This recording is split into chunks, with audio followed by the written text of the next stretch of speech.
identified decision-making roles as major barriers to women's advancement in STI. Dr. Rose Omari is the principal research scientist at CSIR STEPRI. The first recommendation is to ensure that we have this data, infrastructure in all the institutions. Even at the national level, where we were talking about the statistical services, having database, gender disaggregated data, so that anytime anyone wants to do this kind of analysis, there's data readily available. Various speakers stressed the need for institutionalizing mentorship systems rather than leaving them to informal arrangements. They proposed that mentorship should be embedded in performance indicators across STI institutions. In addition, speakers called for gender reporting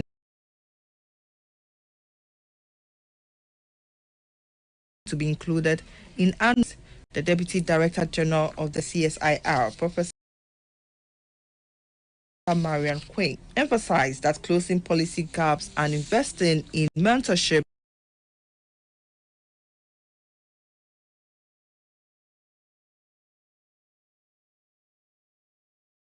and skills development are essential to them. And there's a lot happening that we have to be part of it. So this is to inform management, it's inform policy, and also get the necessary support to ensure that we improve the system for the performance of women in science, technology, and innovation. The event concluded with a strong call for sustained financing models to support gender equity efforts. The Parliamentary Training Institute has launched its third graduate entry training program to build the capacity of new staff of the parliamentary service. The 3-month training, which runs from August 4 to October 31, 2025, is to equip participants with the skills and knowledge needed to deliver on the evolving demands of Parliament. The program is developed in collaboration with the University of Ghana Business School, the Civil Service Training Center, and the Government Secretariat School. It will focus on parliamentary administration, administrative writing skills, public administration, ethics, and office management. The Dean of the University of Ghana Business School, Professor Justice Bawule, stressed the importance of Parliament in fostering collaboration and creating an inclusive platform to ensure that staff do not work in isolation. It's important that Parliament would then bring a lot of collaborators, and I'm happy with this collaboration, and create the platform for inclusivity that ensures that staff of Parliament will cease to work in silos. I belong to Department A, Department B, because your work will cut across. It's also important that we engage civil society in a much more constructive manner. We engage academia and the media, and we engage all stakeholders. It's important that we know that not everybody is strong. There are weak ones amongst us. And so the issue of diversity and inclusion is important, and we must be sensitive to that. Speaking to GBC News, the Deputy Clerk to Parliament, Dr. Mrs. Gloria Saku-Kumeu, said the training will equip parliamentary service staff with the skills needed to perform effectively. Regulation 25(1) stipulates that we are supposed to give them the necessary training to equip them to fit into the management role that they are coming to take. We think that we have to ground them in the parliamentary enclave, how we do our things and how we manage things in our legislative space. The head of the Parliamentary Training Institute, Dr. Ernest Dafo, outlined the content of the 3-month program for participants. The first area to be done by the University of Ghana Business School is public administration. They will take participants through the various aspects of public administration. After that, they move to the administrative skills training stream, which will be run by the Ghana Secretariat School. Then there will be the parliamentary administration stream. They will go through various evaluation processes, take-home assignments, group work, and at the end of the day, there will be an evaluation. The 3-month training runs from Monday, August 4 to October 31, 2025. So in the Ashanti Regional Capital, Kumasi, the Constitution Review Committee has concluded its nationwide zonal public engagement with a stakeholders forum. The committee specifically examined recommendations from previous constitutional reviews and identified necessary changes to create a roadmap for meaningful amendments to the Constitution. The Constitutional Review Committee commenced a nationwide public consultation process to gather feedback on potential reforms to the 1992 Constitution. The initiative included regional engagement and media interviews to maximize public inputs. The public engagement efforts were designed to ensure broad participation in a constitutional process. The first regional forum was held in Bolgatanga, with Kumasi hosting the final zonal public engagements.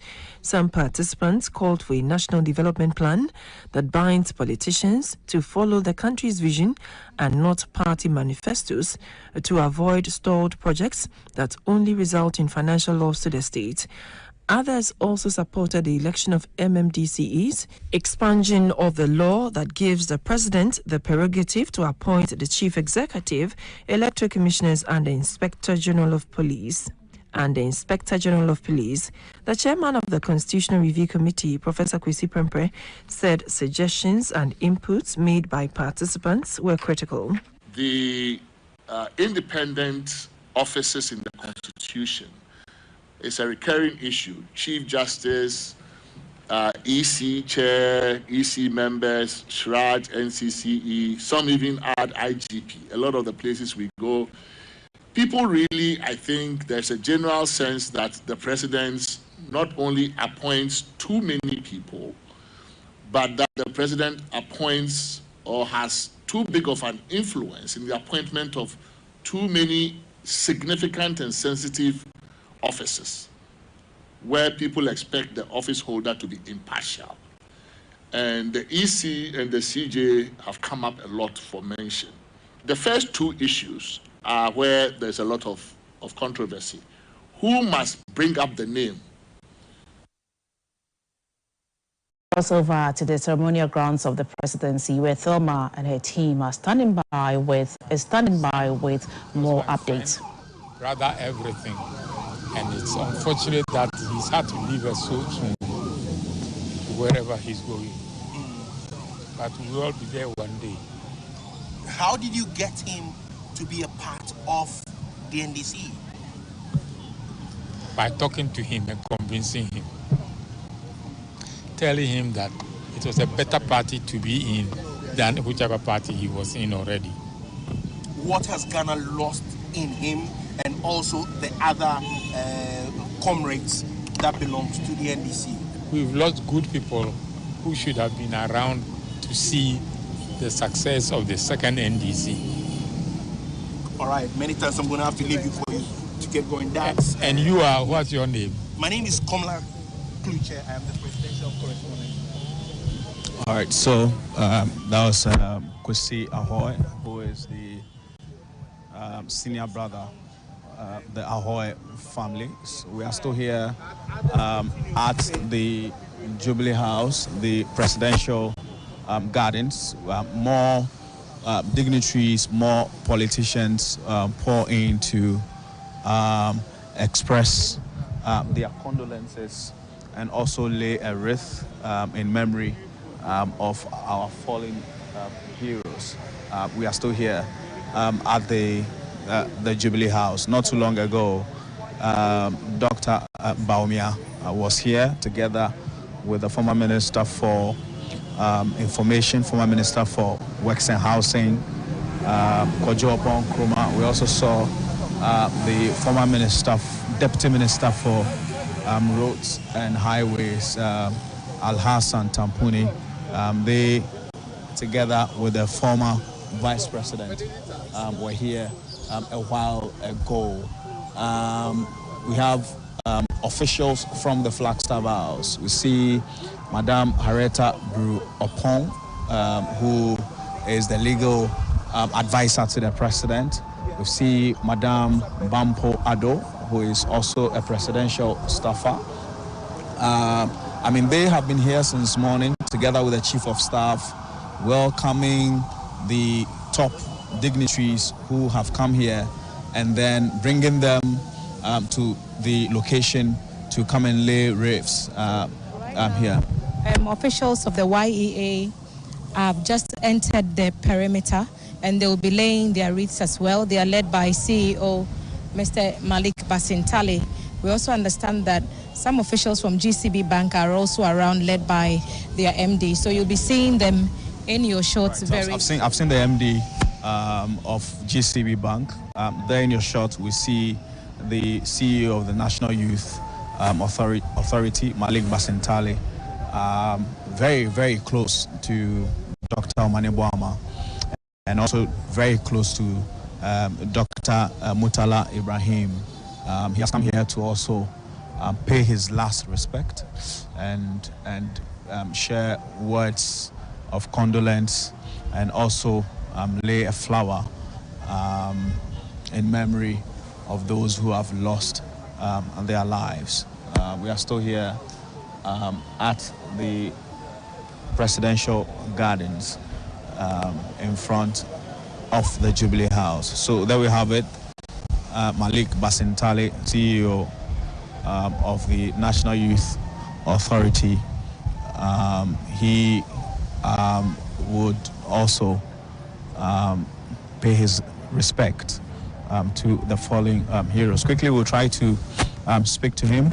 Please, you can go back. Malik Basintali is the CEO of the National Youth Authority. Good afternoon to you, sir.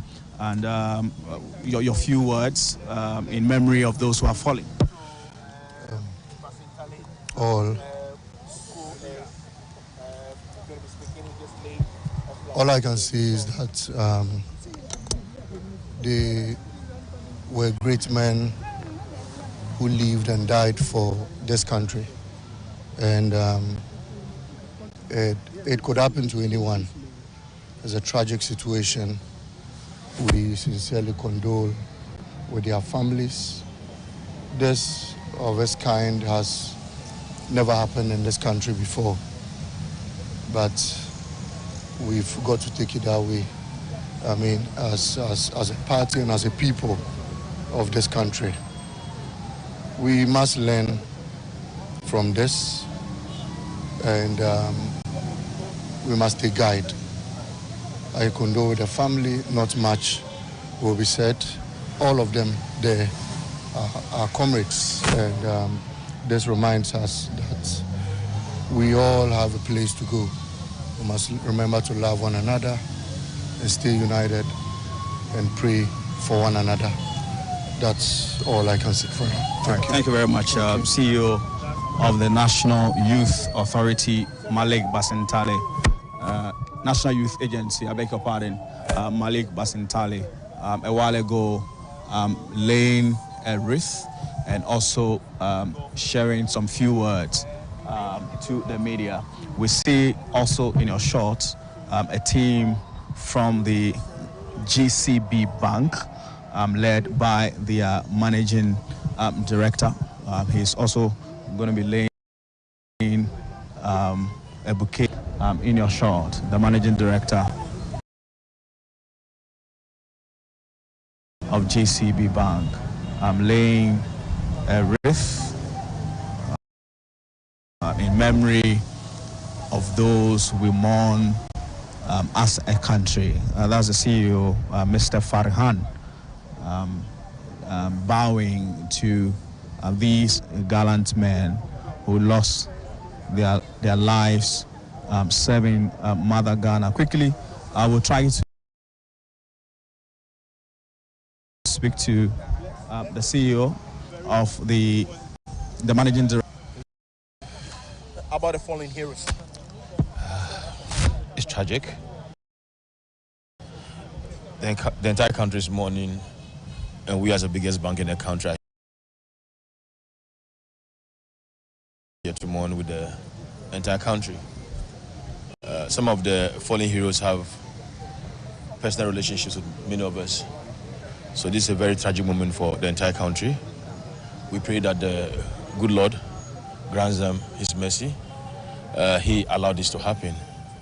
and we can only pray to him to grant them his mercy. I mean, quite tragic that this may be. I know support for the family, I mean, would be a major thing government will be thinking about.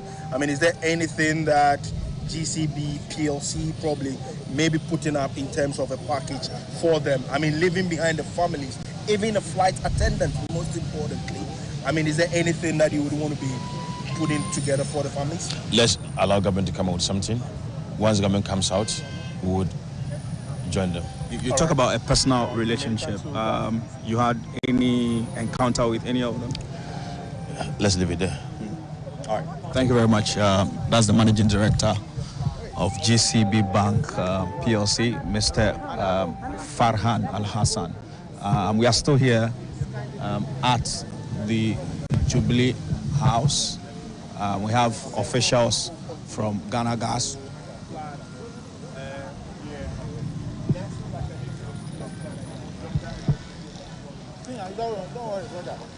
Officials from Ghana Gas, they are here to also pay respect and lay a flower at, here at the presidential gardens of the Jubilee House in remembrance and in memory of those who have fallen here. Quickly, we'll try and speak to the head of the delegation. Good afternoon to you.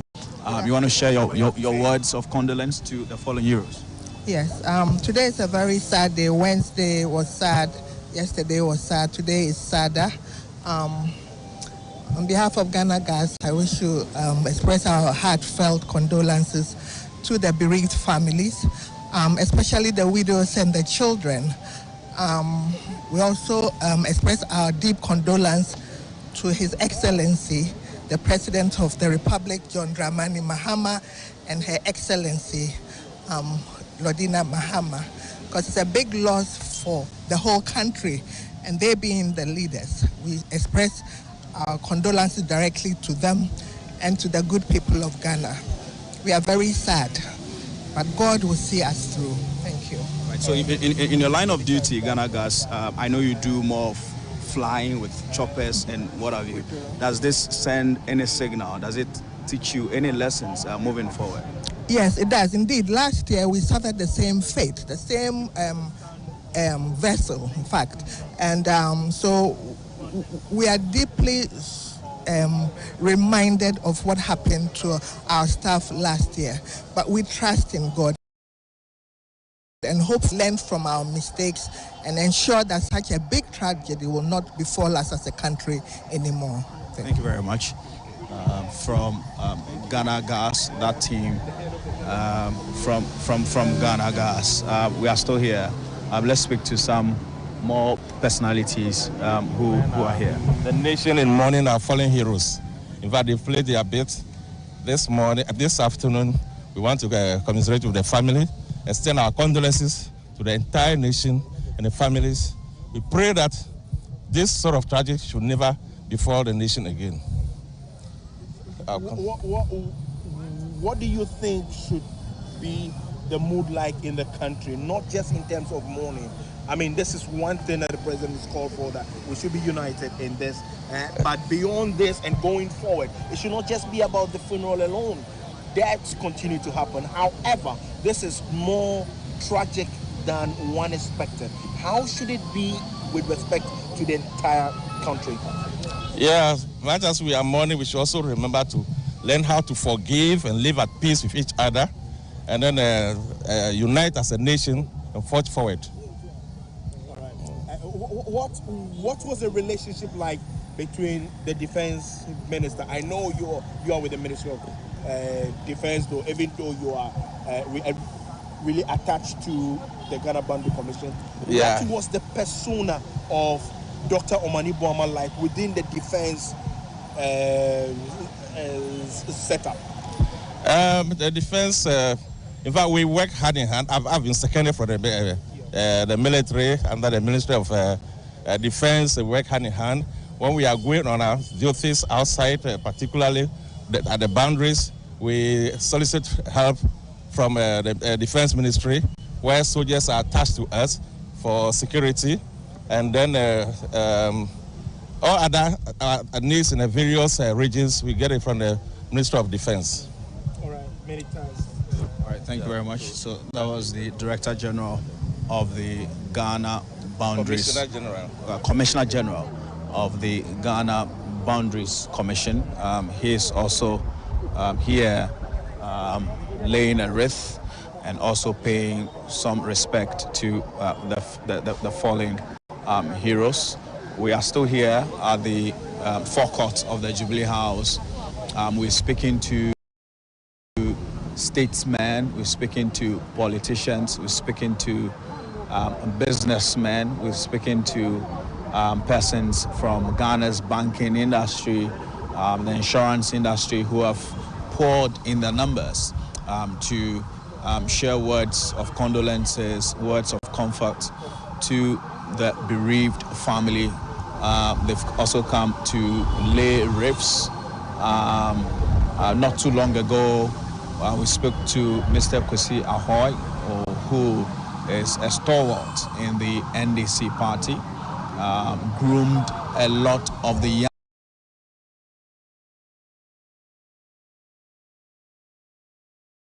young politicians we see today. He was convinced that that was the best thing for him. Not too long ago, he himself was here.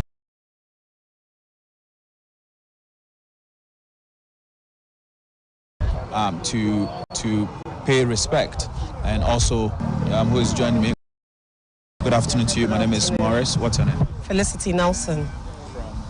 Most people would know me from the Stop. I was under the Stop Galamsey protesters. So yeah. All right. So what will be your words for these fallen heroes, and why are you here? I'm here because this has been such a distressing time.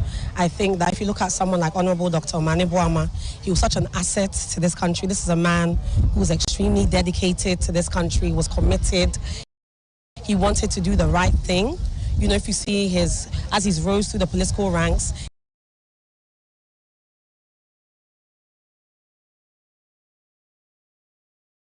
he's always been someone who stood for something. Origin of my, Stop Galamsey, all my advocacy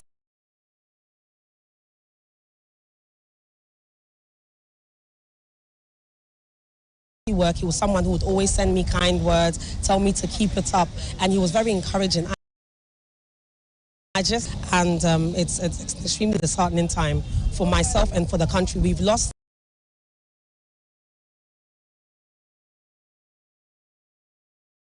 I think that's the best way. Teachers don't care, but these are ones that anybody can testify to the fact that they cared about Ghana deeply and they wanted to do the right thing. So you are an advocate against illegal mining. Absolutely. Will you say that this particular incident now changes the focus of what we should be doing as a country in the fight against illegal mining? I don't think it changes the focus. I think that if anything, it kind of exemplifies the fact that it's urgent. It's something we need to deal with immediately. You know, if it had been dealt with previously, these men wouldn't probably be dead right now. So if anything, it should encourage us to be more urgent in our action and more decisive in how we're going to be dealing with it moving forward. But the fact is, even the program they were going to was actually a program to actually find ways to let the illegal miners to find a better way for them to make money. So this was a noble action that they were taking, and they've lost their lives. Right. Thank you very much. That's an activist, Stop Galamsey. We listened to not too long ago. We will try to speak to some more. We see in your shot the ambassador Suriname to Ghana. In your shot there, trying to also be part of our, mourning. Ghana is mourning for 3 days, and she has also come here to also present a flower to these men who died in line of duty to her on what she will be saying. We are still here at the presidential garden. Quickly, let's listen to the ambassador Suriname to Ghana. Good afternoon to you, ma'am. Your name, you are live on Ghana television. Well, Ghana, I want to express my sympathy. The cause of this tragedy, we had it in my country too, not with a plane crash, but where Galamsey people were working. 16 young people died about 2 years ago. So I feel it because it's like, it's a tragedy because they were going to do a good work for the environment, for the good people of Ghana and the world. Because whatever you do in the world space, it has impacts on others' life. So I hope this work positively for humanity, that because I know none of them wanted to end up like this. They wanted to do that job and to fulfill their duty for their beloved country and the world we are living in. So my deepest condolences on behalf of my president, Madame Jennifer Geerling-Simons, and my Minister of Foreign Affairs, Mr. Melvin Bouva, and the people of Suriname, because we deal with Galamsey as well in tribal communities.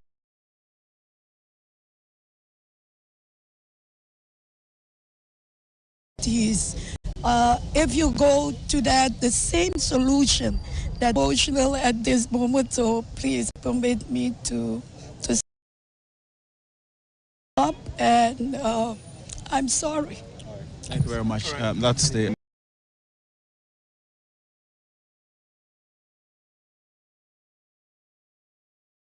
in a while ago. Quickly, we'll speak to the Deputy Chief Executive of the National Identification Authority, Alhaji Nashiru. He has been here for roughly the past 30 minutes, monitoring events and also coming to present his flower on behalf of the National Identification Authority. Good afternoon to you, Alhaji. These are colleagues you worked with. Ghana has lost. Your party has lost. Well, it's humbling, very humbling, because to the party, we've lost a great asset in all of them, including the service personnel, the military people. Our president has lost assets. These are people we can always follow at any point in time for fresh ideas, for innovations, and we get things passed through. I had the opportunity of working with Murtala, the Ministry of Trade and Industry. I can vouch anywhere, incorruptible.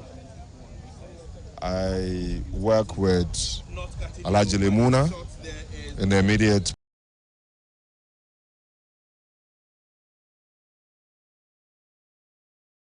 past campaign where we to ensure we come back to power.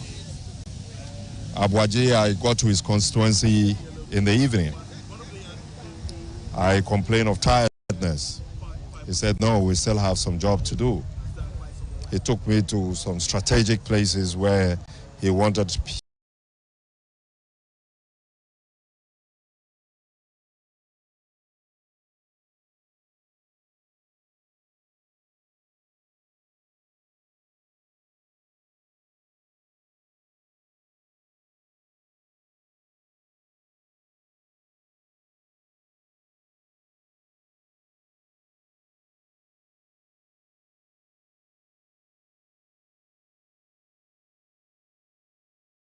the people to be talked to. Sapon is someone I report myself to anytime I get to Ashanti region for the necessary guidance. And so, I mean, you can say it. Dr. Manibuama, brain power. I mean, how long it will take us to overcome. As humbling as it is also a wake-up call for all to understand the fact, contribute, because you might not know when the curtains will be drawn. They have contributed to Mother Ghana, and they are contributing to the success that we are all, proud of. Magnitude of the loss, but as I said earlier on, it's a wake-up call for us, the surviving ones. We will continue the struggle and in making Ghana a better place. Any personal lessons? I mean, you are a young politician coming up. Any lessons you learned? These were also very young politicians who have served not too long, but they've made some impact, which all of us remember them for. Well, the personal lesson I would say is the fact that I have at the back of my mind to complete an entire book. Memoirs. I mean, of, let's say, 5 pages. It's going to go a long way to shape the ideas of young and upcoming politicians. Just so with Alhaji Limuna, Dr. Sapon, and all of them. So my lesson is that, look, let's all who find politics as a place to go. So, I mean, that is my point. Let's work towards at least leaving memoirs at any point in time. It's going to help. Thank you very much, Alhaji Nashiru is a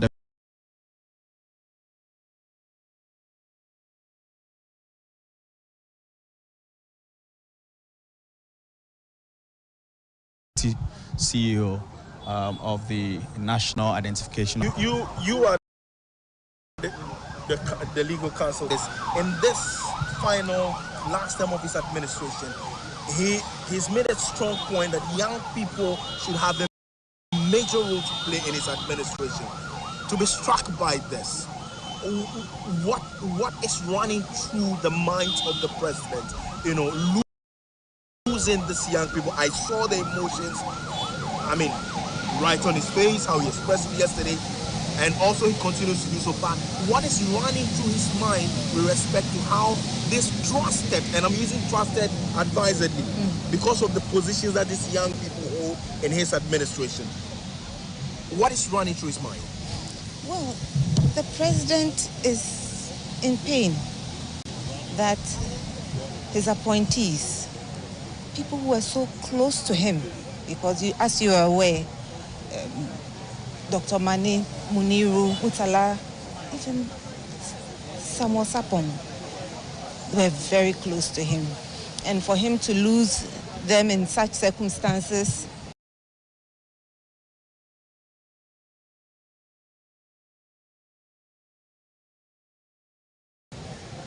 you can imagine what is running through his mind is, why? Why should this happen? We don't have the answers. But it's not easy for him. But he's a president. He will continue to lead us, and we'll get over this, tough as it may.